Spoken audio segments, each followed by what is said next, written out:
Welcome everyone to the Biology Head Start program for Sec 3 Bio students. So if you're Sec 4, you can be here, but may not be like as relevant, and it will be repetitive for tomorrow's content, slightly repetitive.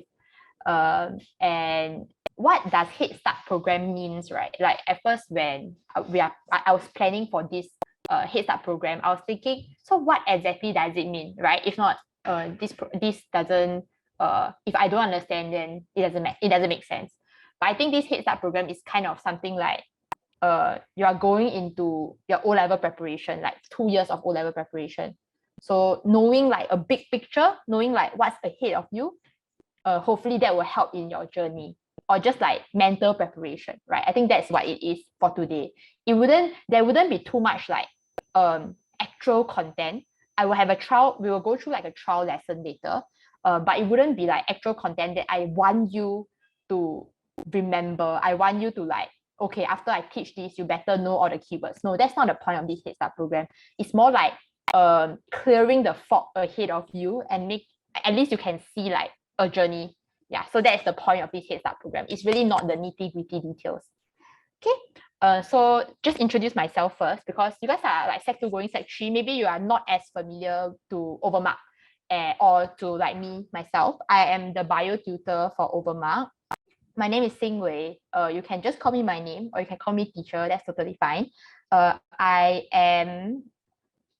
was from Tanjong Katong Girls' School. I took my O-level in Tanjong Katong Girls' School, and then I went on to RI, and I took my A-level, then I went to NUS. I studied life science and psychology for my undergrad. So life science is basically like bio, so which means that I've been studying bio like my whole life, like sciences then bio for my whole life, even like that 4 years in university. And psychology is just kind of for fun. Like I enjoy it, so I decided to take it as a second major. So if you have anything you want to ask about this major, I know it's a bit early, but if you're interested, you can ask me as well. So this is my 6-year teaching tuition. I started teaching since I finished my A-level. I know you can calculate my age using that method, but yeah, it's my 6-year teaching tuition. But I only started teaching group tuition last year. But with me like graduating NUS, starting a full-time job, private tuition becomes very difficult to manage. Therefore, I started group tuition last year, and I would say that it's quite good as well. I think the interaction is still there, and group tuition has its own like merit of like, you know, just being a group and interacting with each other. So for those who join early, you will know that I'm selling biology to like y'all just now. For someone who choose to study bio in uni, you know that I'm probably like a biology nerd. Like I really like bio. So some fun fact. I'm not forcing you to like bio, but it's just like some fun fact. So, how many cells are there in your body? Do you think there is? Sorry for the wrong grammar, but yeah, make a guess. You don't have to send. Just like, you know, own self like make a note. Like how many cells do you think there is in your body? There is 30 trillions, which is like this number of cells. It's like 13 zeros. And how many times do you think your heart beat in 1 minute? So this one may be not so difficult because you can actually count your heartbeat. But it's about 100,000 times per day. It depends, right? If you are very nervous, of course your heart beat very fast. If you are sleeping, your heart beat slower. So if you spend the whole day napping, then of course the heartbeat per day will be a bit lower. But if you spend a lot of time exercising, then the heartbeat is higher. But in general, it is 100,000 times. That's a lot. It pumps about 7,000 liters per day. Imagine those 1.5 liter drinks that you see at supermarket, and you times many of them. That's how much blood your heart is pumping every day. It's an amazing organ. Other fun fact, liver can regenerate itself. So your liver is something that you'll learn as well. Actually, all these fun facts that I put in is because you'll eventually learn something about it. Cells, heart, liver. Liver is the only organ that can regenerate itself in our body. And you know, we have 2 kidneys. If you don't know, we have 2 kidneys, but you can function with 1 kidney just as good. you don't exactly need two, but of course there's a reason why we have two lah. It's like spare. And if both your parents are blood group B, you can be blood group O. You not necessarily have to be the same blood group as your parents, and it's still like you are still your parents' kid. Yeah. So these are the fun facts. It really can explain many things that we see and we know in real life. Like we know the phenomenon, but we may not be able to explain why. But learning bio in your Sec 3 and Sec 4 can help to explain quite a lot of things. And it's very fun. And I'm glad that like some of you already are on the same page as me that bio is very fun. While bio is very fun, but I guess in some way, while I hate to focus on that, but I think some part of us are here. Like you guys take time out during your holiday, your school holiday, where you can be like out with your friends and everything to attend this Head Start program. I think how many of you? I don't know. All of you here are have like you all want to do well in bio. That's why you all spend time. That's why you all attended this. Yeah, and that's great, right? I don't think getting A and having fun while learning bio is mutually exclusive. It should be together, and I think it helps each other. So what do you need to do to get that A, right? You need to study. Like, of course, need to study. If you don't put in the hard work, unless you're a genius, then nothing to say, right? Your school notes, maybe you buy revision booklet from like Popular, and everything like that. Of course, like prerequisite of that is like maybe you listen to what your teacher teach and everything. Memorizing is very important. I believe by now you all went through lower sec. You all would know that there is some memorization to do. Every subject has some memorization to do, even with math, right? Math is like such a practice based thing, but you still need to memorize some formula, some method to solve the question. So memorizing is especially important in bio. It's not the only thing. It's not like the only thing you need to do to do well. But it is essential. And of course, practice a lot, right? So these are the things that you need to do. Doesn't matter you're gonna have tuition or not, or doesn't matter if you are like whether one-to-one tuition, group tuition, whatever it is. This is just something that you need to do, right? But I guess along for this Head Start program, also telling you how can I as a tutor help you in that journey, on top of like whatever is showing here, right? It's not a replaceable. You still have to work hard, but I'm here to help you. Maybe you can work a bit less, work smart, not work hard. Yeah. How? A few things. First one being like, I think as a tutor, I can provide like a good understanding of how content link together. It's like a cohesive big picture. Bio, there is about 20 chapters for, I think some of you take pure, some of you take combined, right? Pure bio has 20 chapters, combined bio has 17 chapters. And they are broken down into chapters, of course, because in a different theme. But they are also like a complete big picture. They are all under the umbrella of biology, human body, plants. So they are all linked together. You cannot study them in isolation. They don't work like that. Yeah. So having the big picture also help in a deeper understanding of the content. And in your exam, there will be questions that require you to know like multiple subjects. Like you combine knowledge from multiple subjects to answer a question, right? If you only know this subject, you only study this subject, but you ignore another subject, then you wouldn't be able to answer that question, because that question require you to know knowledge from multiple subjects. So knowing the big picture also help you with like deeper understanding, answering those like multiple subject kind of question.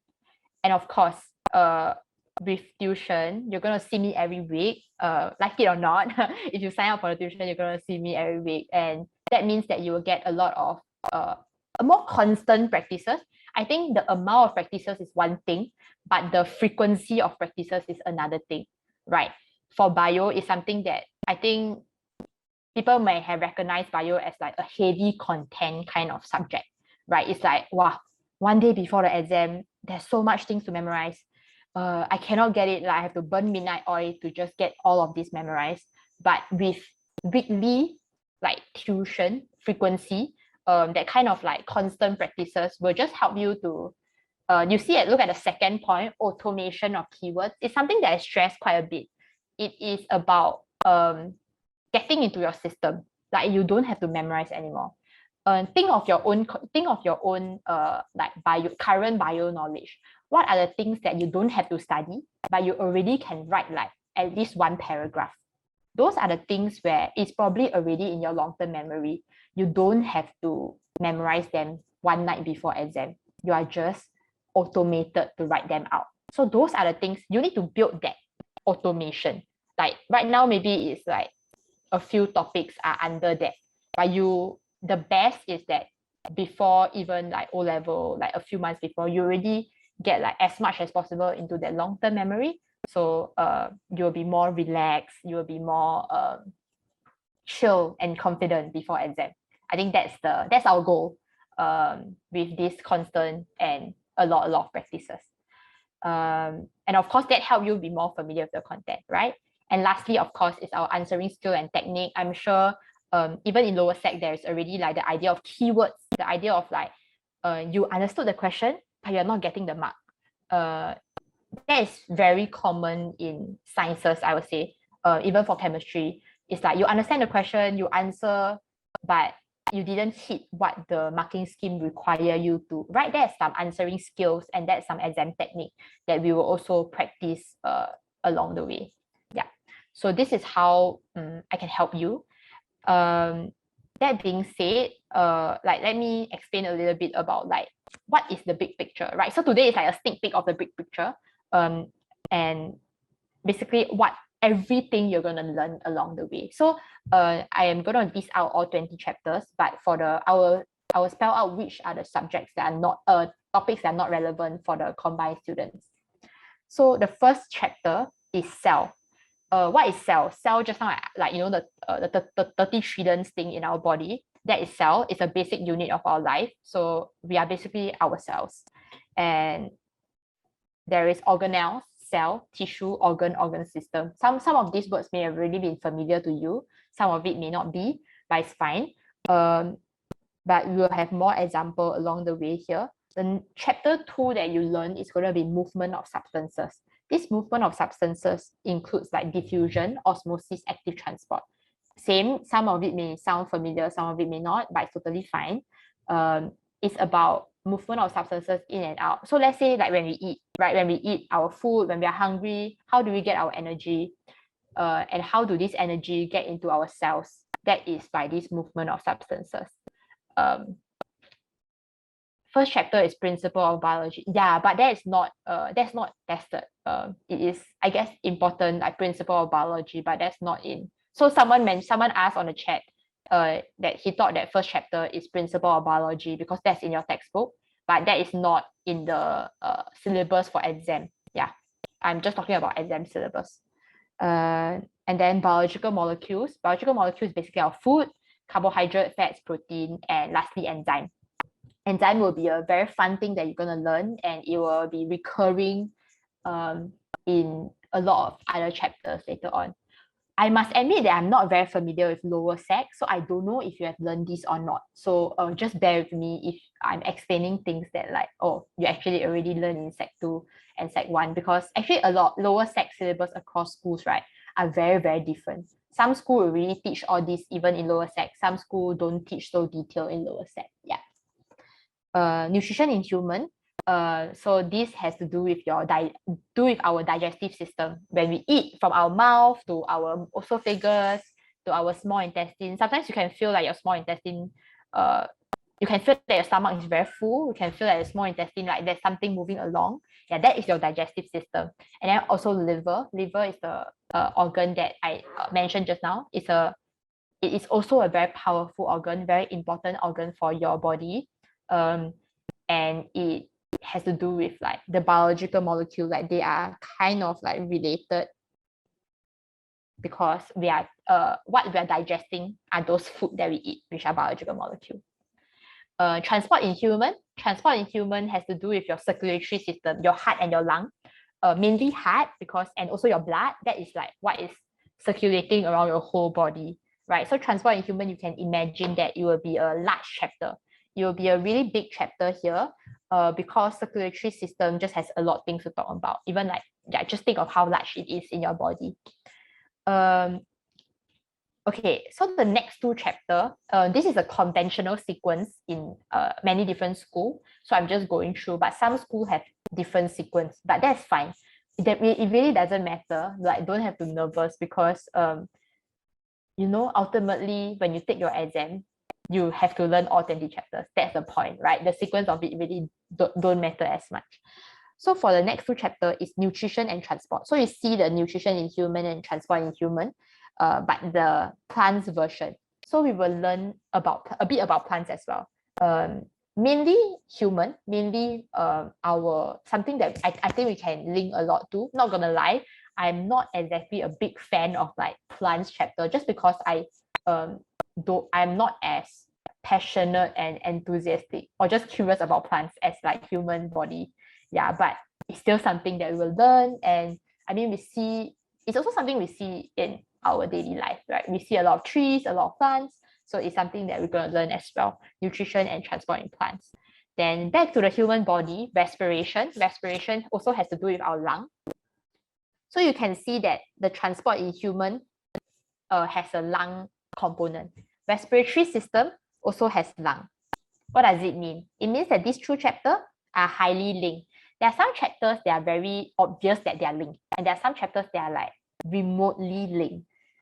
And what difference does it make is that if there is those chapters that's remotely linked, it may not be immediately obvious to you during exam, but I will, as much as possible, try to highlight those things to you. What do they, how do they link? And it may not be even something that's testable, but it just helps you to link concept together. One thing to note is that like not everything has to be like, oh, it's relevant to exam, therefore I'm telling you. I think even knowing those links that may not come out in exam, but it's just fun to know that, oh, it's something that I've learned before, right? And it also helps you with just your learning and memory. Okay, so respiratory system, so your breathing and then respiration. Respiration is different from breathing. It's a very common mistake, but something that you can take note of when you are doing this chapter. Conventionally, this chapter will be your Sec 3 chapter. So next year, you will probably learn all these chapters. And everything else I'm going to talk about later is probably Sec 4. It's conventional, right? The most typical syllabus. So your first chapter for Sec 4 is probably excretion. Excretion is in blue color. Why do I put it in another color? It's because the combined students don't learn about excretion. Excretion is basically your urinary system. Excretion is a more broader term, excreting like metabolic waste, but urinary system is your kidney stuff, yeah. But the combined students don't learn this. Next is homeostasis. Combined also don't learn homeostasis. What homeostasis means is maintenance of internal environment. Sounds complicated, sounds like a word that you are very foreign to. I mean, I'm just speaking from experience, because I think the first time I know about homeostasis is when I am learning this subject. So a most direct example, what kind of internal environment is your body temperature? So another quick fact about body temperature, like common body temperature, optimal body temperature is 37 degree for human, and we want to maintain this at 37 degree, not too cold and not too hot. So even if you are in a super cold country, let's say, you know, VTL, you fly to Korea, it's winter there, but your body will, as much as possible, maintain your body temperature at 37 degree. How do we do that? When it's super cold, it's going lower than 37 degree, you will start shivering. And that kind of shivering will increase the body temperature. So that is homeostasis, right? Very interesting, very relevant to your real life example. Nervous system, eye and hormones. These are chapters that right after, for combined students, after respiration, you'll be learning them. And these three chapters are actually not exactly, if you look at your learning outcome, your syllabus, they are under one umbrella of coordination and response. So what does coordination and response mean is that when your body has any changes, like your environment has any changes, let's say suddenly when you're sleeping and then your family just like came into your room, open the curtain, switch on the light, that is like changes in environment. And your eye there will be something change in your eye, nervous system also like stimulated, hormone stimulated, depending on the situation, right? So that is coordination and response. We'll be learning how our body handle those kind of changes. Okay, so these are something that how are these linked? When you look at all these things, right, you realize that there are all these systems here. And all these systems falls under this organ system, right? All these digestive system, circulatory system, respiratory system, urinary system, they are all like organ system. Which means that to understand how those things work, how our kidney function, how our lung function, we do need to look into the cell, the tissue, the organ, how do they work, right? Those organs listed here falls under here. And this movement of substances is definitely important because let's say in digestive system, we need to move like the food substances into our body. In the respiratory system, we need to move oxygen, need to move carbon dioxide out of our body, right? So there's a lot of movement substances going on in all these our organ system. So those are like kind of like together. You can see that in some way it's just how our body functions, right? So that is one part. Next, the next few things I'm going to talk about are a little bit more challenging. I'm speaking from like my experience with students, right? The next chapter is probably cell division. Cell division is blue color, so it is only for pure students, but it is, I would say, conventionally the most challenging chapter. Like if I ask 10 students, 9 students will tell me that to them this is the hardest topic. And understandably so, because these things you can imagine, right? You know that you have a stomach, you know that you have a small intestine, you know that you're breathing. But for cell division, you cannot really sense that your cells are dividing, right? Cell division is about how cells divide, but it just happens. It has to happen, right? It's not how you grow from like, a small baby to right now, like you are very tall, you're like larger size than when you are young, right? So that's cell division, but it's not something that you can immediately imagine because it's on a cellular level, molecular level. You only can see like using microscope. That's why this topic is usually the most challenging one. But it's also very fun once you know how cells divide. Next few is reproduction in plants and reproduction in human. So it's back to this organ and organ system, right? Your reproductive system. For plants, they have its own reproductive system, and then for human, there's like male reproduction system, female reproduction system, and the processes of how a human is being produced from nothing. Yeah, reproduced. So I guess in this case, it is back to like this category of organ and organ system. Okay, then next chapter is back to like a little bit more difficult again. Molecular genetics and inheritance, what are they? They are our DNA, chromosomes, genes, right? You definitely have heard of DNA. Maybe you watch crime show. You watch crime show and they like found some DNA traces at the crime scene, right? You definitely heard of DNA. You have also definitely heard of genes, right? Maybe they say that like you have your parents' gene, which is factually correct. You do have your parents' genes. So these are your DNA, chromosome, gene stuff. And inheritance is about passing on genes and traits from parents to offspring. So this is something that we'll learn as well. And this is like probably the second most challenging topic because it is also less tangible and more abstract. It's something in our cell. So where is DNA found? Later we'll learn about it, right? DNA is found in a cell in the nucleus. So it's even more like small. So it's even harder to, I guess, imagine, to see, and to visualize. Yeah. But it's also a very fun chapter. Right? The abstract chapter means that you learn even more things. So it is also very fun. The last one is our ecology and ecosystem. So for the past 2 years, your seniors didn't get this chapter is not one of their testing chapter because of COVID. Because of COVID, past 2 years, they cancelled the last chapter, right? So we won't know if next year we will cancel or not. That is really something that we'll only know maybe around August. I think this year we know around July or August. Yeah, so it really depends. But before, like pre-COVID world, this chapter is the largest chapter. It's the most heavily tested chapter. It will be like at least 2 questions in your paper 2 or your paper 4, which is your written paper. Yeah, so what is ecology and ecosystem about? It's basically combining everything that we learn: plants, human, animal, and the environment around us.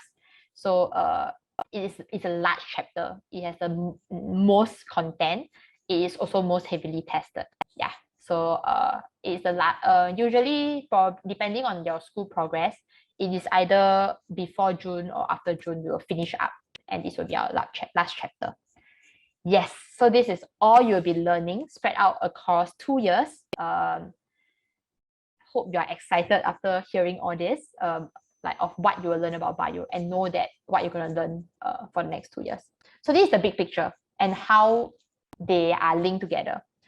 Next one is about deep understanding. I think deep understanding is why the content wise, right? It's very easy to just read through, like you read through your notes and say like, okay, yeah, I understand every single word. But do you really understand?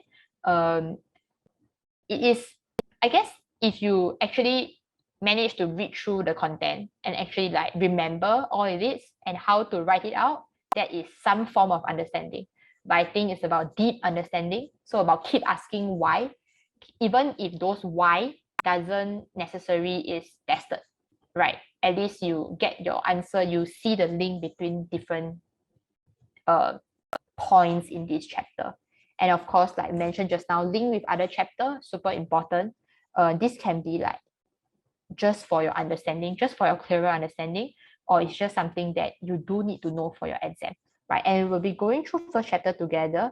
I think deep understanding at this point is very abstract for you guys because haven't even started learning much yet. But along the way, it's something that know that we want to achieve deep understanding. Next one is, of course, lots of practices, right? This is what I believe in, and I think it is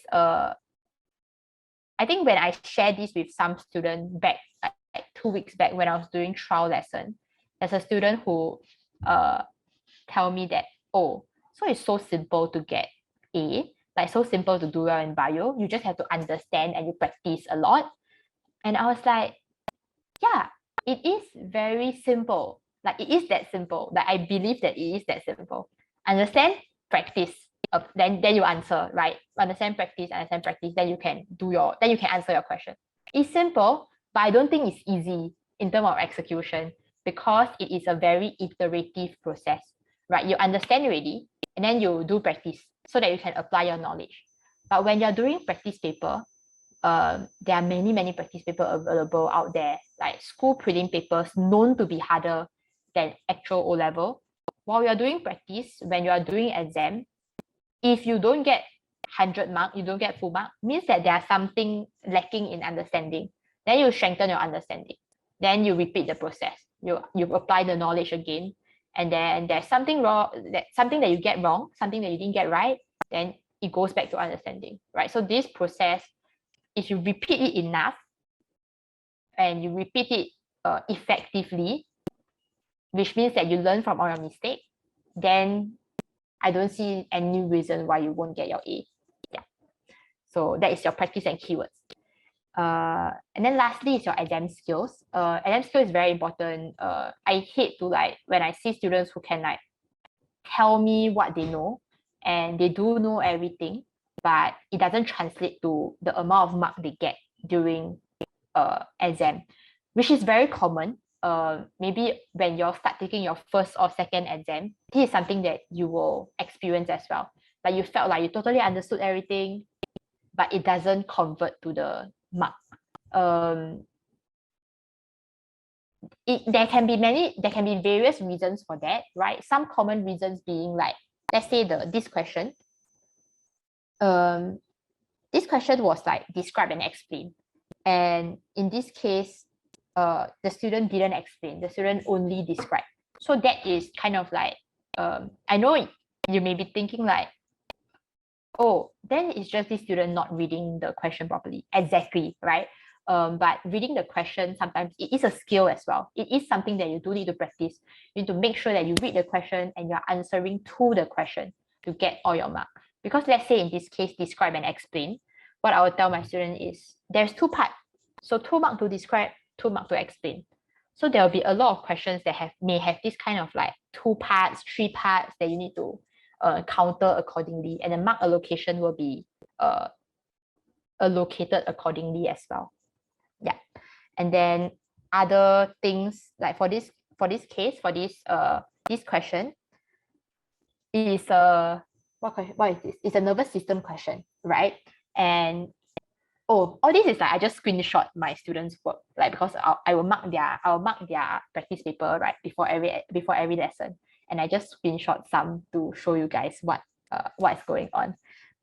In this case, you see that this student managed to actually write out a lot of things. She does write out a lot of things, and there was also like some keywords that was spelled out 1, 2, 3, like the underlined one are the keywords, right? So it means that she has at least 3 keywords here lah. But everything else was missing. And this kind of question is probably like your 6 mark question, right? I think in O-level bio, the highest mark they give in one question is 6 mark, which is a lot, right? 6 mark. And this question, there was missing keywords. And does it mean that she doesn't understand? I think she understood this. I think she understood this chapter for sure, but she didn't understand it well enough to give me all the keywords that is needed, right? So half though, like understand, but not enough to write out all these keywords. So it's very important. Last one, I think this one she did very good. So I say pretty good.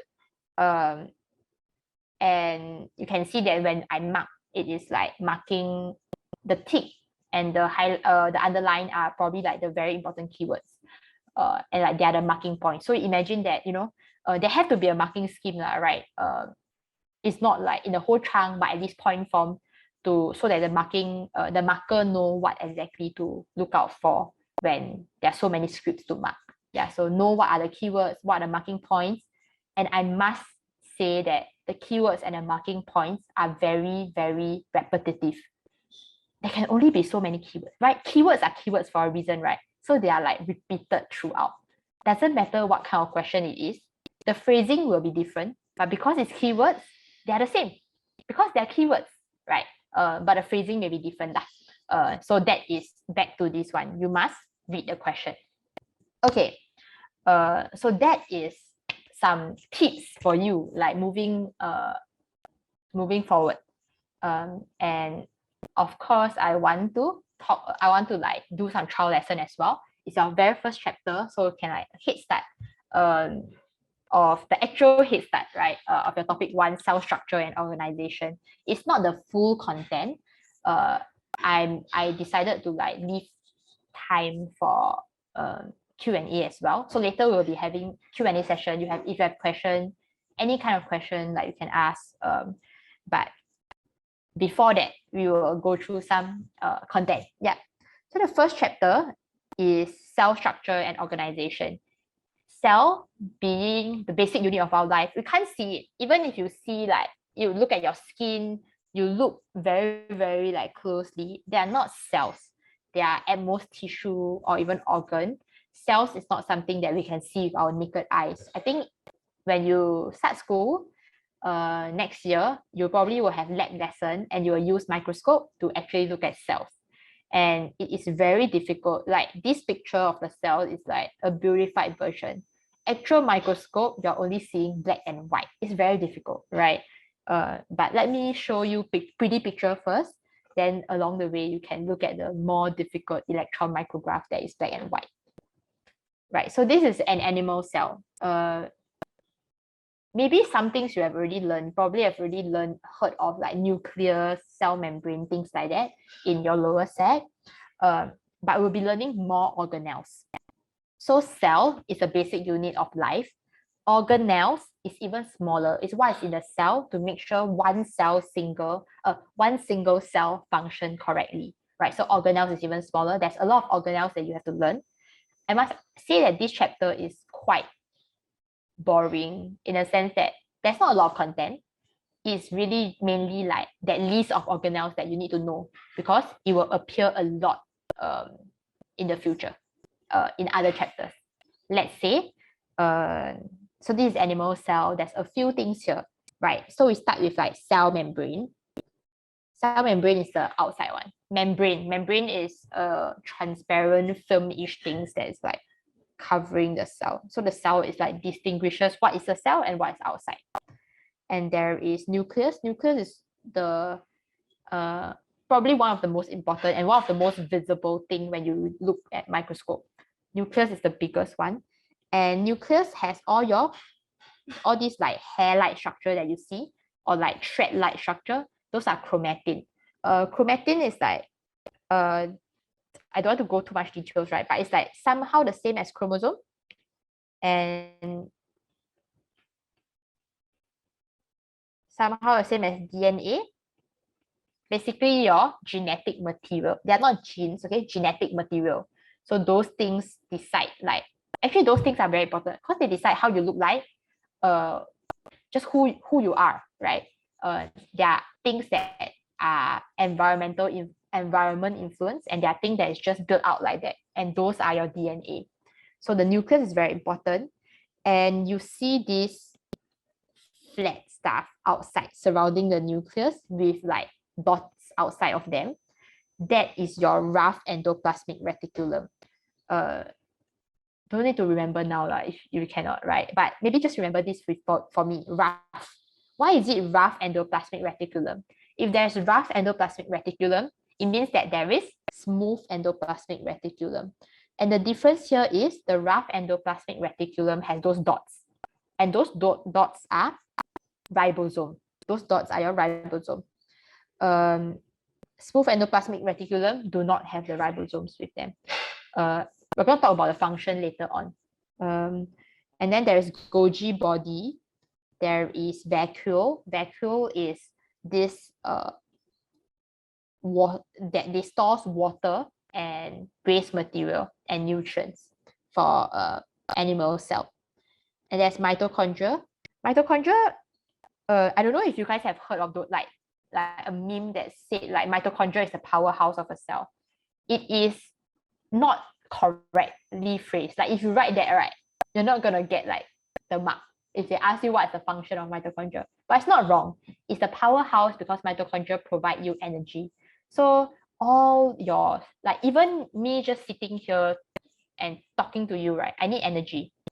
And mitochondria provide the energy. So mitochondria is a super important. Mitochondria is a very important organelle. And which means that when we go through respiration chapter, we'll come back to mitochondria. Centromeres is something that's used for cell division. So during cell division, we'll talk about it as well. Okay, so plant cell. Plant cell looks a bit different from animal cell. There are some things that look the same that you can identify, right? This rough endoplasmic reticulum, smooth endoplasmic reticulum, mitochondria, Golgi body, they are kind of the same, but they have an extra cell wall. So between cell wall and cell membrane, think of cell wall as, because it's a wall, right? Wall is the outermost layer. So cell wall is outside of cell membrane, and it only present in plant cell. So that is one difference between plant cell and animal cell. And this green thing must have, I think you have heard of it, it's chloroplast. It is responsible for photosynthesis, right? For only plants can photosynthesize because they have chloroplast. I think one student asked me, also if you have chloroplast, we also can photosynthesize with it. Yeah, that's true. If we have chloroplast, we also can. But I don't think human, then we will be like green. We will look green instead of like our current skin color.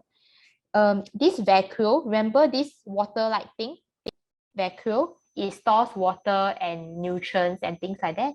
But it's a bit different because in animal, the vacuole is small and we have many, many vacuoles. In plant cell, it is one large central vacuole. And it is not temporary, it's one permanent one to store water, to store nutrients, to store mineral salt. So plants vacuole is slightly more important compared to animal vacuole because animal vacuole is just small and numerous and it's temporary.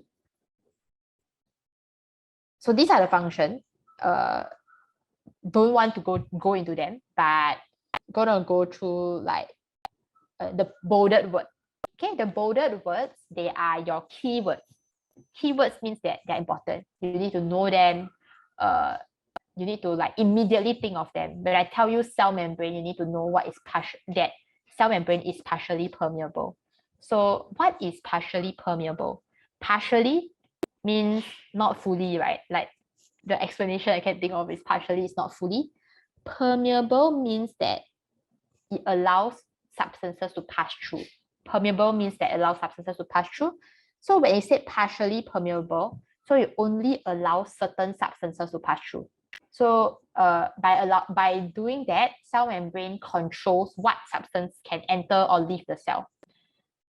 So some example, the most direct example is like depends on the size of molecule.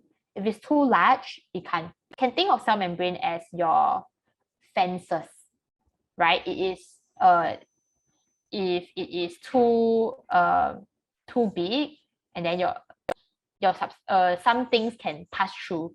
But if the molecule is big, then it cannot squeeze through, right? So that is cell membrane, the structure of cell membrane. Nucleus, just now I mentioned already, it contains DNA, but it also controls cellular activities. So growth, repair, cell division, all this is controlled by nucleus. Cytoplasm, oh, we didn't talk about cytoplasm, right? But cytoplasm is basically just like everything that is like this part and this, the purple part and the green part. Cyto means cell, and plasm is like liquid like stuff. So cytoplasm is really just water and a lot of maybe contains some dissolved protein, sugar, enzymes, and it contains all these all other organelles like mitochondria, rough endoplasmic reticulum, smooth endoplasmic reticulum. So it's the site of where most cellular activities happen because it is just like main bulk of it, right? The whole cell. Imagine a balloon, then you fill it with water. The water is the cytoplasm, the balloon is the cell membrane. Yeah, so cytoplasm is like what's inside. And then vacuole, right? Store water and food substances. And for plants, it also store mineral salt. So why plants need this vacuole, right? Is because you probably have seen like a wilting plant, right? A plant that like the nice leaf is like that, and then the wilted leaf is like, yeah. So that has to do with its vacuole because vacuole store water. For plants, storing water is very important. Only when it store a lot of water, then it will look like the cell is turgid, then the leaf looks like nice or the flower looks nice. Yeah, so for plant cells, vacuole is like that one central and is permanent vacuole to store water. Mitochondria, the powerhouse that we're talking about, it carry out aerobic respiration to release energy. So this energy is used to carry out many activities. We do almost everything that we do need energy. Even sleeping, even when we're sleeping, our cells are carrying out respiration. Yeah. Let me drink water.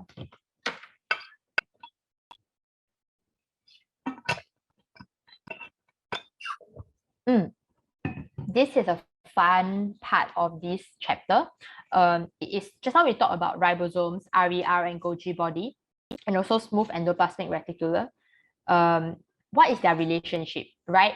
Rough endoplasmic reticulum is rough, so it has ribosome. So these ribosomes, you can see, is attached to the RER. What is ribosome used for? It is used for protein synthesis.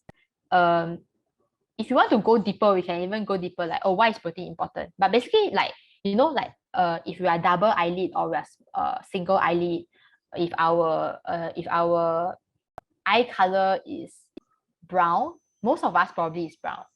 Or if our eye color is like the Caucasian has blue, green, gray eye color. So all these are controlled by protein. So protein is very important.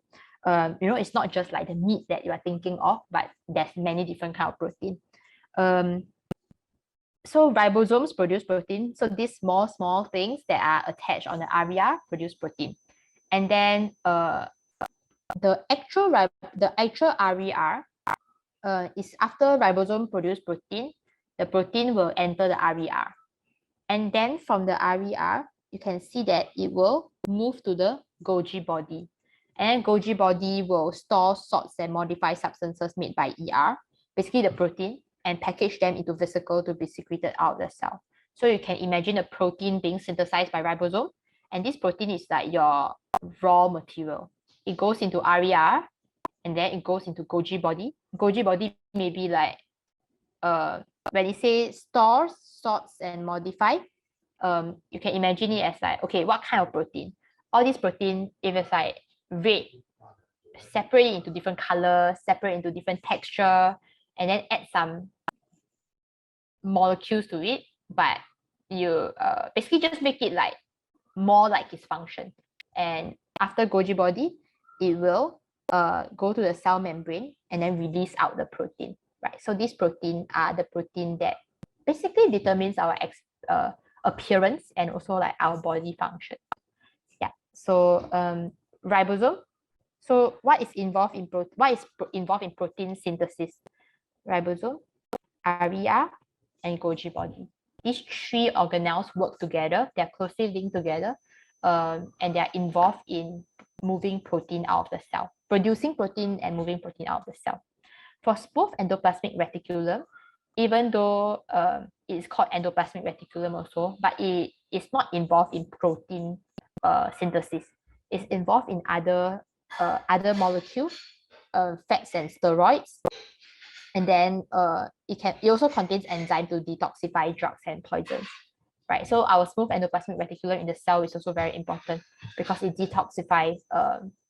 Not saying that we take drugs or take poisons, but let's say, I don't want to burst your bubble, but tomato sauce contains benzoic acid, and benzoic acid need to be detoxified by our body, right? You can still eat tomato sauce, but just not so much. Yeah. Alcohol and detoxifying alcohol is common example. Of course, you guys cannot drink underage, okay? But like next time, or if maybe your parents drink, it also needs to be detoxified to not like harmless substances, and that is done by smooth endoplasmic reticulum. Yeah. Okay. So there's also cell wall, chloroplast, and centrioles. These are the things that are only for these two only present in plant cells, centrioles only present in animal cells. Just how we talk a little bit about cellular cell wall and chloroplast. Cell wall is fully permeable, so it allows anything to go through, but it's important because it protects the cell from injuries and it gives the cell its shape. So you can see that for animal cell, it's like it can be irregular shape, but for plant cell, it has a very regular shape because of cell wall. Yeah. So that is the function of cell wall. And chloroplast, of course, photosynthesis. Okay, so every time you talk about chloroplast, it's probably about photosynthesis. And then centrioles help with cell division. So in cell division chapter, for the pure students, you're going to revisit what centrioles are. Okay, so these are the differences. Why I list it out is because there is this document of your syllabus. So every year, SEAB will update that document to reflect what is in your syllabus. And those learning outcome is kind of like what you must know, because those things are the things that will be tested, right? They're in your syllabus. And one of it is like comparing the structure of animal and plant cells.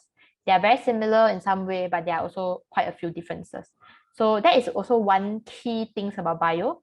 There will be a lot of processes, a lot of organs, a lot of systems that are similar, but they also have their differences.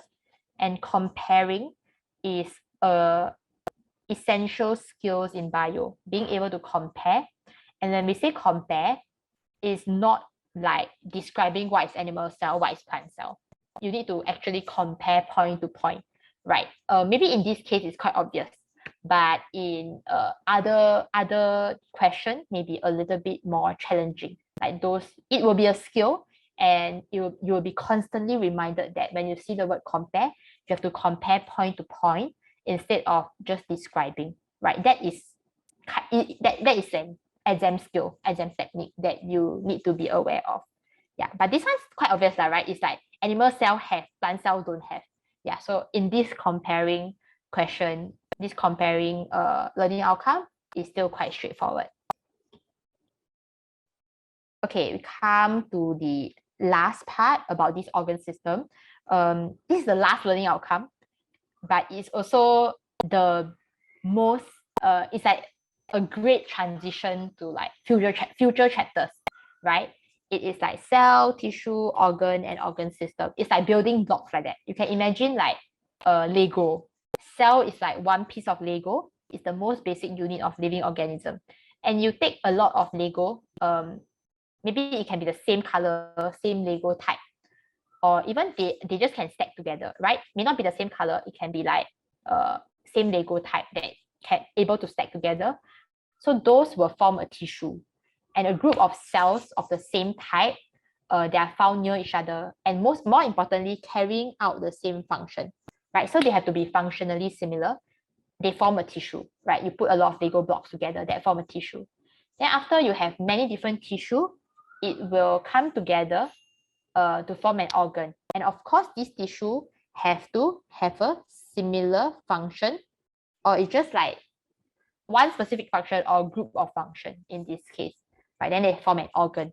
And of course, with many different organs, it forms an organ system, right? Let's just use digestive system. Digestive system is probably like the first system that you're going to learn. Digestive system contains of your mouth, and then your esophagus. Esophagus is like the tube that connects your mouth to your stomach. And then stomach, so this is your stomach. This is like mouth, this esophagus, stomach. Then after stomach, it goes into your small intestine. So your small intestine, right, is 6 meters long, super long, right? Because it's coiled and compact like that. 6 meters long of small intestine, then is your large intestine. Yeah, so all this is different organs. It's made up of different cells, different tissues, but it all come together to form your organ system. And you're going to learn many different organ systems in your syllabus moving forward. Yep. So this is an important, not just for human, it's also for plants, right? Plants also have like a single cell, and then it forms tissues, and then it forms an organ. So maybe for plants wise, the organ is like the most visible part. Let's say a leaf. A leaf is an organ of a plant, right? And it has its different tissue, different cells. So we'll learn about that in plants, nutrition in plants, right? Especially the cell and tissue of plants. Leaf is very obvious. Like you all probably all see leaf before. You all know what leaves are. Yeah, so we'll learn about the cell and tissue of leaves and other parts like stem, roots, flower as well. Yeah, so in the future chapter, right? So this is not like this is an important concept, right? Cell, tissue, organ system, right? It's like, think of Lego. That is this is your Lego system. Yep, so that is that's not all about chapter 1. Chapter 1 also has like some specialized cells that I didn't cover, your red blood cells. So the cells that you saw just now, they are like a general cell. How does a general cell look like? But we have a lot of special cells. A lot of special cells, they look very different, even though they have all these organelles as well. And not all these organelles will be present, right? So it's something that you will learn as well. They are called specialized cells. They have very specialized functions. Yep. Okay. So before we go into Q&A, I want to cover a few things. First is the tuition details. It will be either on weekday night and weekend. For Sec 3, there is no class yet. Sec 4s we already have 2 classes like form, but Sec 3 we don't have yet. So because it depends on, okay, online and physical locations options are both open, right? It depends on uptake because it's a group tuition. Minimum 3 and maximum 5. I know Daryl class, like the chem tutor class, is maximum 8, but I'm trying to keep it low first. But we may change along the way, but for now we will keep it at that first, because it's kind of in accordance to the government regulation. Yeah, so I'm not very sure if 8 is doable. Yeah. Sign up is already open. This is a QR code. You can submit a form, and yeah, just submit the form if you're interested, and I'll contact you, or you can just tell me if you have any question. Touching back to the Sec 3 classes. There is no Sec 3 classes yet because so far we haven't reached a minimum sign up, and I can also understand, right? I was telling Daryl, Sec 3, you're like Sec 2 moving to Sec 3, still like relaxed, still haven't had your first exam. So anytime there is no like sign up close time, right? I will not close my sign up. I will not stop taking student. So it's good that you all attended today, but along the way, if you feel like, yeah, I don't need it yet, because it's normal, right? Like you don't feel that you need it yet. But when you need it, you can always contact me on Telegram. I mean, my contact is right on the website. I'm also in the Overmark chat. Yeah. So this is the tuition details. But if you feel like, okay, I know that I want to start now, go and sign up and we can start a class. If not, along the way, if you ever feel like you need, then just say again. Yeah. Okay, right. Just now I was talking like I don't need tuition, right? It's totally fair. Can I just say I didn't have tuition when I was a student, right? It's totally normal. It's totally cool. And I think that is not a bad thing as well. But just like some promo time, we have like Overmark events, so look out for them. If you are not in the channel, but I doubt you guys are not in the channel, right? I think most of you should be in the channel. If not, probably don't know how y'all don't know. If not, y'all wouldn't know how to know of this event, right? So we last year we held an mock paper review right before O level, not right before lah. During the September holiday. Yeah, so it's totally free. We curated our own like practice our exam paper, and we send out the exam paper. Then we give them like 1 week class to go and practice, and then we do like an exam review like that. Yeah, so it's totally free. It's just like free resources, like just free. Why not just take, right?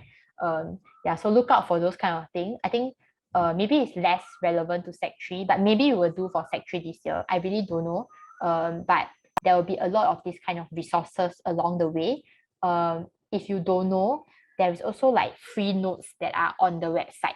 So all 20 chapters, if you want to like, I don't know, if you like Mager or Yukiasu, you want to like take a look right now, feel free to go and download all of them and then like just take a look, right? There's not just bio, okay? Chemistry, physics, history, English, math, A-math, all have, yeah. And then curated notes is open to ordering now. Oh yeah, this is the I needed to share the QR code. So the curated notes are open to ordering now. I prepared the curated notes for the combined. This is the pure bio one. It is about 140 pages.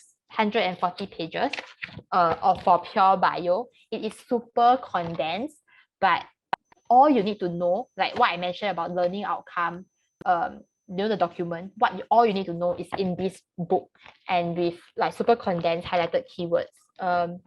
Yes, so okay, wait, let me finish this first. Okay, yeah, so it is highlighted keywords, work example. It has work example as well. Yeah, it has work example to kind of like, it's not like super challenging work example, but it's more like example to test your understanding, to just practice along the way, to know that, okay, I get it. Yeah. And many other subjects available as well. The QR code on the right side is the form to submit your order, right? So to address the question, will the curated notes be updated in the event there's a change in syllabus? Usually when there's a change in syllabus, they announce early. So we will actually know, like let's say A math, I know they changed syllabus like last year or this year. So we will actually know. So there is no changes in syllabus. And the one that we printed, so this is the combined one, Chem and Bio, is a lot thicker because there is both Chem and Bio in this one book. It is 236 pages. They are already updated. It is 2020. Oh, cannot see. Oh, so sad. Never mind. It's 2022.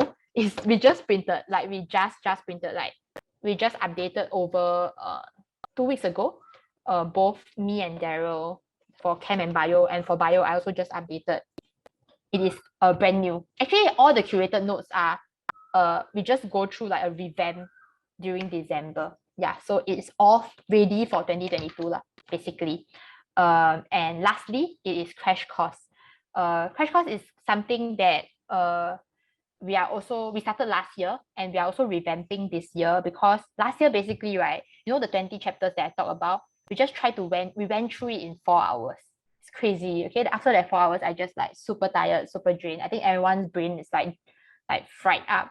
But it was more like it's crash course. It's built in the assumption that, okay, you already know some things. We highlight the most important things to you.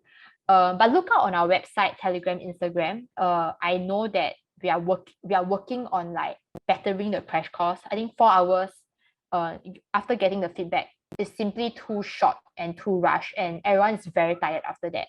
So I think there's a revamp of crash course as well. The sign up, it will start during June holidays, and then the sign up will probably open before. So just look out. We'll definitely announce when we open up the crash course, right? So all these are like possible resources for you if you don't need the tuition, which is, and I'm still like a bio tutor for Overmark. So even if you don't join a tuition, you'll probably still see me around for all these events. And also just posting like resources along the way and answering questions on the channel. Yeah. So yeah, that's all. I think the next part, if I'm not wrong, yeah, it's just right. Wait, give me a moment. Let me update my. Why is this not showing? Oh, okay. I don't know why it's like that, but yeah. The remaining 23 minutes, 22 minutes, we'll do Q&A. If you have any question, just ask in the chat. If there isn't, I'll just stay around. If you have any question, it can be about group tuition, it can be about curated notes, it can be about Overmark, it can be about bio, it can be about secondary school, Sec 3, life advice, I don't know, anything. If there isn't, if you're shy, you can also like send a direct message. Yeah, just type in the chat. Be it everyone or okay. While the question is coming in, let me just drink one more time.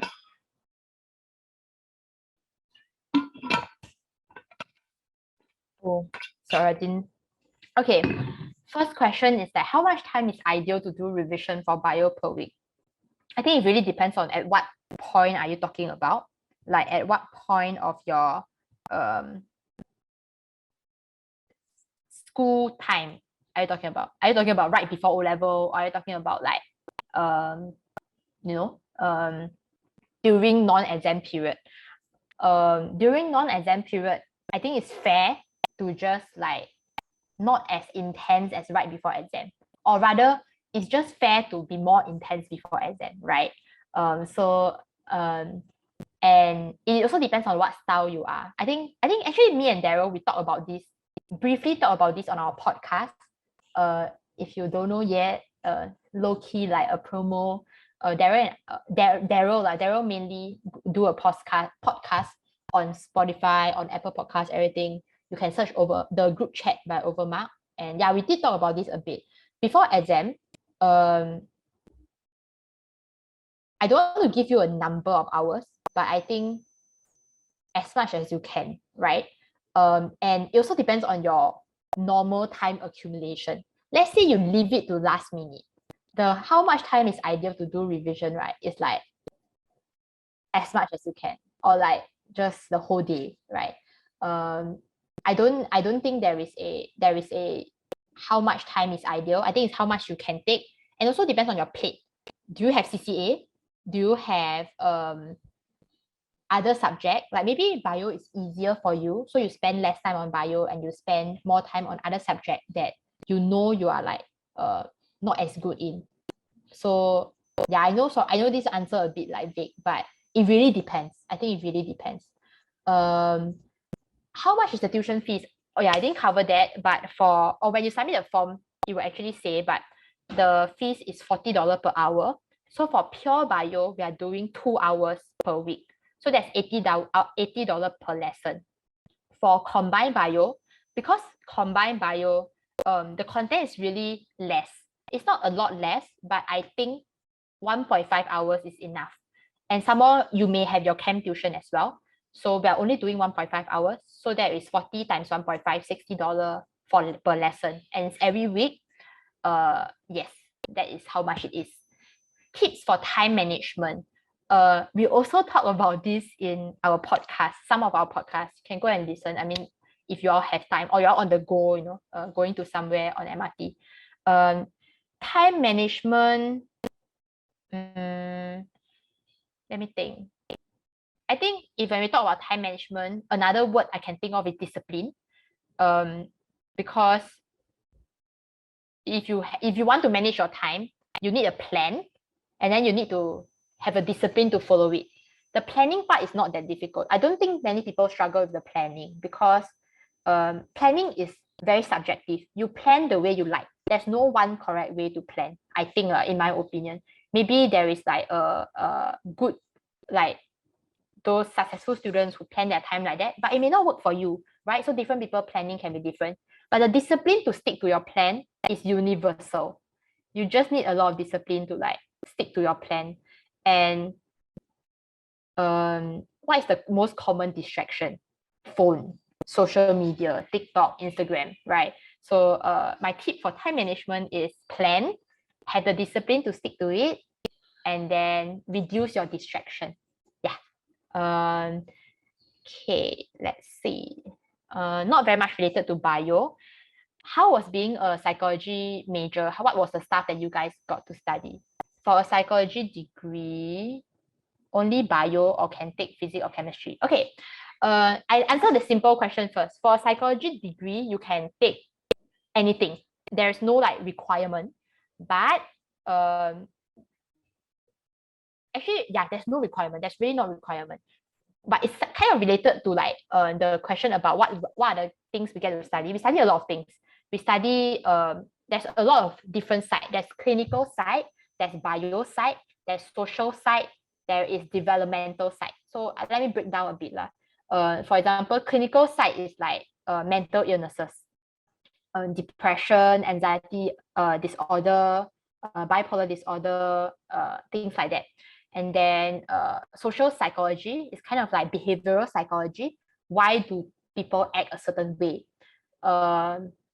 What did I say? Developmental psychology. Developmental psychology is kind of like how someone from a baby to like a teenager to an adult, how do they differ? How do their mental, how their thinking change along the way? Biosite, okay, biosite is probably related, right? So if you study bio, it may help a bit in your biosite, but I don't think it is necessary. Even if you didn't study bio at all, I think you can also do biosite because biosite is very, biosite is also very wide, but what I studied was like brains, eyes, so maybe it has to do a bit with nervous system, but it definitely helps like if you study bio for biosite specifically. Like if you're talking about all the clinical side, social side, developmental side, not really, right? If you only study chem physics, it's totally fine as well. What is a psychiatrist educational route like? So psychiatrist, right? So I know it's very early, but I'm gonna clarify one common misconception is that when you study psychology in uni, you can be a psychiatrist. It's different. It's wrong. Psychiatrist is a medical degree. So when you're a psychiatrist, you're actually a doctor, and psychology is not doesn't give you that status, that right. You can't like treat patients. The most you can go is counseling. Psychiatrists involve treating. It's like a doctor. Yeah, so it's a different degree. If you want to be a psychiatrist, you can study something and then you take a medical degree and then you go into the psychiatrist route. Yeah, so a bit different. How do you get motivation to start doing work? I don't know, man. There are days where I don't have motivation as well. It's totally normal. I think let's all admit, let's all like recognize that it's totally normal to not have motivation to do things, right? Like just want to lie down there, lie down on my bed, and then just use my phone. That's totally fine. But I think it's how much you want to get that completed. First thing, deadline, right? If there's a due date, there's a deadline. Of course, you have to do. No choice. Homework due tomorrow, must do tonight. But if you're talking about doing it 1 week earlier, it's about how much do you want to get it done, and why do you want to get it done? The why. Think about what the why. Why do you want to get out of your bed? Why do you want to put out your phone and then start doing whatever work you want to do? I don't know what work you're referring to. It may not be academic work. It may be like start exercising. Think of the why, and it may help you to like get over the inertia. Yeah. My subject combi for O's is bio, chem. I didn't take physics, bio, chem, math, A math, social studies with literature, geography, higher Chinese. Yeah, the common one. Yeah. So pure bio, pure chem, math, A math. The slides, this whole recording will be posted on YouTube. Yeah. So look out for it. What subjects do you think we have to especially look out for in upper set? I think it really depends on your strength. It really depends on your strength. For me, I got A1 for all subjects because it was honestly, it was like, it's just something that I could do lah. But I got, except for one subject, it's English. My English is not great. I got B3 for English. I don't think I put in a lot of effort for English because I know, I really think even if I put in a lot of effort, I'm not gonna get that A1 or A2. I really don't think I can. So it really depends on your really depends on your strength. But of course, I make sure I put in enough effort in English to not fail it, to not like get too low score, right? Yeah, so it really depends on your strength. Some I think bio came very naturally to me. Math was also quite natural to me. The more challenging one was like the humanities subject. In like at least trying to practice more, like writing those essays. Yeah, depends on your strength. Okay. The only career route for psychology degree is counseling. There's a lot of route you can. It depends, right? I studied life science and psychology, but my current full-time job has nothing to do with my degree. I know it may sound like, oh, then you wasted your 4 years. I don't think so. I think it was fun during that 4 years. I learned a lot during that 4 years. But right now, what I'm doing, I also enjoy. I also and it's earning me money lah, right? It's very fun as well, and I'm learning as well. It's very common to not do something that you didn't study for, because there is a mismatch between what uni teaches and what the market needs. I know it's very abstract now. We're all very young. We're all super young to think about this, but just something to know.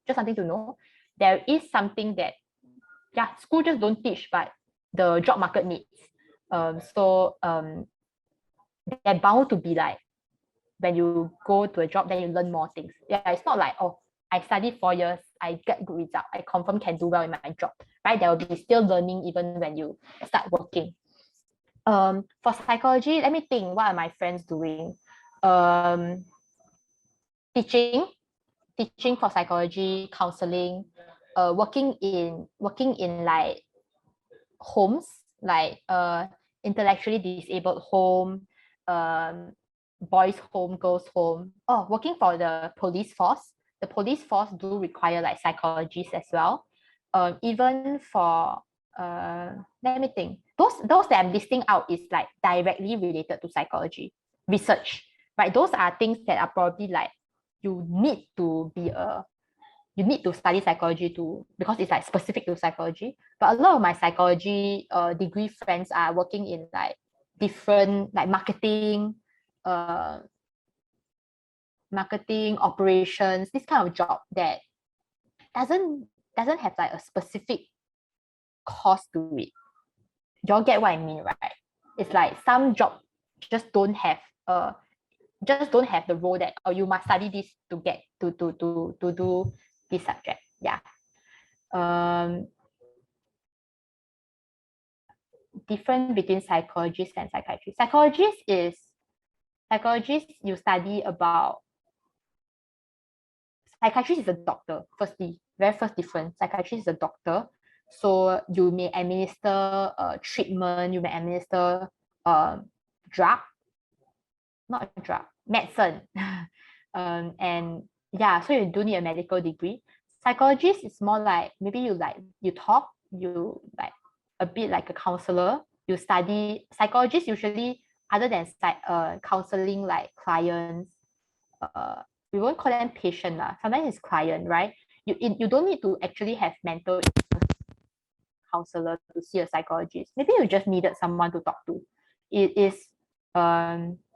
maybe not very relevant to bio, but it's like just to let y'all know, right? You don't need to like have a mental illness. You may just be going through like a tough time, and it will help to have someone to talk to. And psychologists sometimes also do like, I guess, research on their topics. Let's say psychologists, their interest is empathy, and they do studies about those kind of topic as well. Yeah, so they conduct studies, they talk to people, collect data. Yeah, I don't think I'm like super well, like it's not like a complete comprehensive answer because I'm neither, and it's just what I know of like my friends and the industry itself. Yeah. What are some bio exam question types to look out for? Bio exam question types. So firstly, your paper one or your paper one for both combined and pure bio is MCQ, right? 40 questions for pure, 20 questions for combined. So MCQ is you all know. And then for for the paper two or paper four, there will be labeling. So they give you a picture, ask you to label that, usually 1 mark. Definition,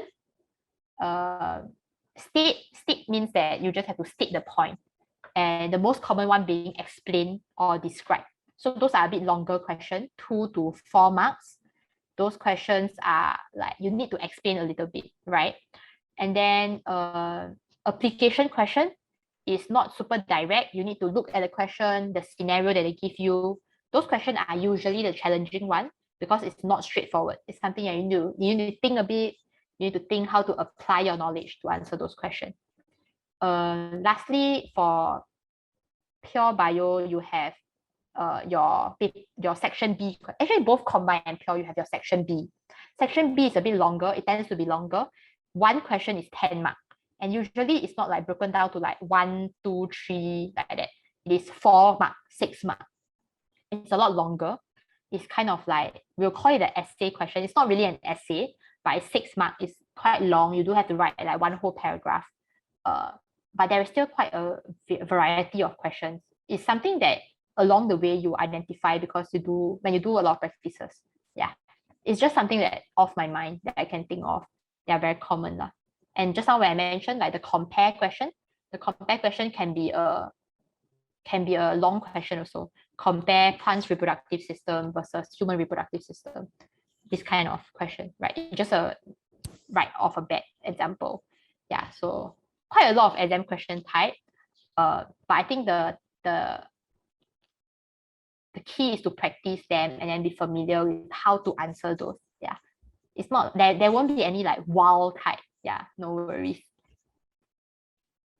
Okay. Wow, thanks for asking so many questions. Like I really enjoy like answering those questions. If there is like any more, or if you want me to elaborate more, can ask now. If not, yeah, I will still stay at the 6:30. Okay, I see a question. I have a question. How do you do your notes for bio such that you can effectively study Okay, how to do notes such that you can effectively study content well. And how do you effectively study bio? I hate to say this, but I also did mention this like a bit with like the podcast with Daryl. So if you want like more details, you can go and ask. You can go and listen to the podcast, right? But to answer your question, I think it still depends on you. Some people really need to do their own notes so that they, because the process of doing your own notes is like, it's like arranging your knowledge in the way you like. But some people, let's say you are taking O level in 3 months. Do you really want to spend um like 2 months to make notes? No, right? So those time is a factor as well. So that kind is like, then you just buy notes. That's when I plug my curated notes. Yeah. So it still depends on you. I know some people have like super pretty bio notes, like they will draw like a lot of diagrams, use a lot of fancy colors. But I was never like that. I just wanted to know what are the words that I need to know. So I only like my notes could only have like words and maybe some like arrow here and there. But some people need to see the colors, need to see the diagram, then then they can absorb, right? So how do you effectively study bio? I think like what I say just now, understanding, being able to link, um, ask a lot of questions like, oh, why is it like that? Why is it like that? And find your answer. Like it's something that you can find your answer, like maybe online. Just watch videos, to see how exactly it works. A lot of processes. Bio has a lot of processes. So if you know the processes step by step, and you can visualize the process, I'm sure you can memorize less things. Like you can visualize them. Yeah, because bio really has a lot of processes and a lot of like labeling.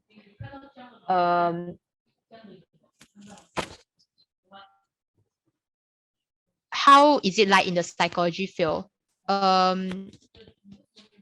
Sorry, hold on.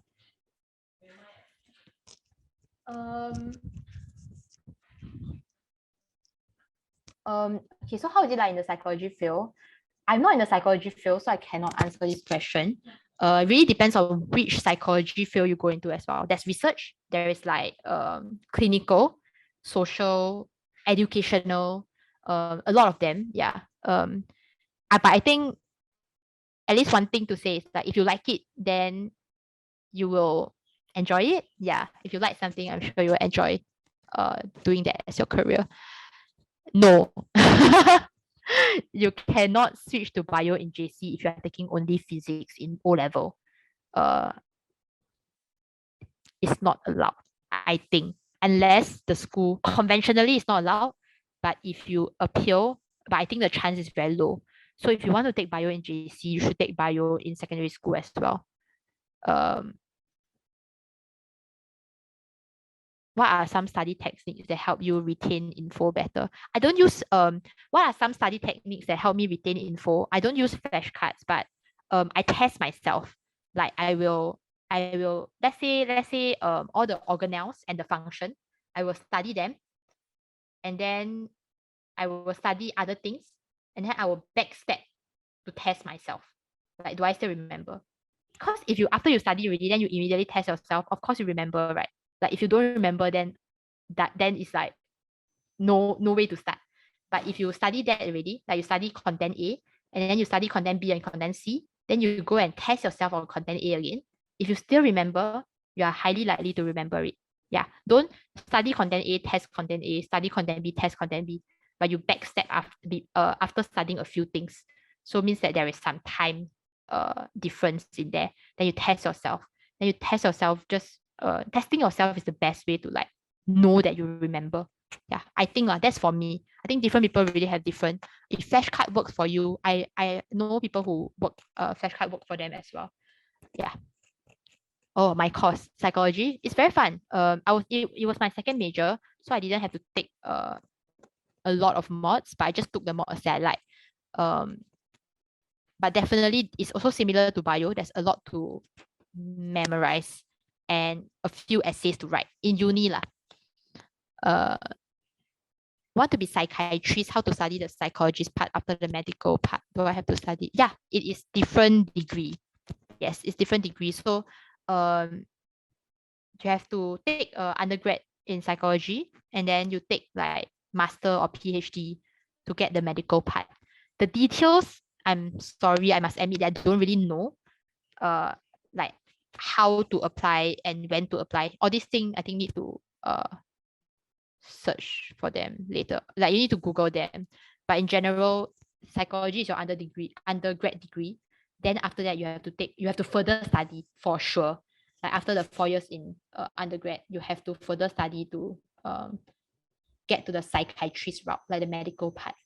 Yeah.